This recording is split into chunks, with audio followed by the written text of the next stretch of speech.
हम अभय राय आप सब भोजपुरी दर्शकन के प्रणाम करते पैरशु के आशीर्वाद लेती। ये हमारा छोट भाई राजेश लाल यादव भाई आप लोगों से उम्मीद करता नहीं कि भाई के आशीर्वाद था, भाई का गाना सुना लोगों और आप ही लोग चाहेंगे तो अगला स्टार इसको भी बन सकता है। अच्छा भैया कोनो गाना के बोल बता।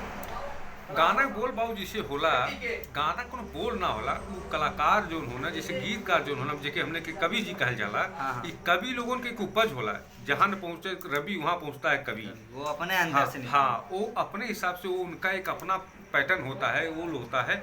हम लोग तो एक्टर लोग हैं, हम लोग के गाना से क्या मतलब है, लेकिन आप लोगों के लिए सबसे बड़े हैं कवि। कवि जहाँ न पहुँचे रवि हुआ पहुँचे कवि, तो गाना वही सुना दे बाबू अच्छे वो। अरे अइला तामू हवा मार के जा पतई पानी झर के जा, ऐसे है ना। ऐसे नहीं मत हार के जा, वाह, वाह, वाह। ऐसे नहीं मत हार के जा, मुहवा मार के जा पतरी पे पानी दरदिया उठता ए राजा, कमरिया टूटता ए राजा।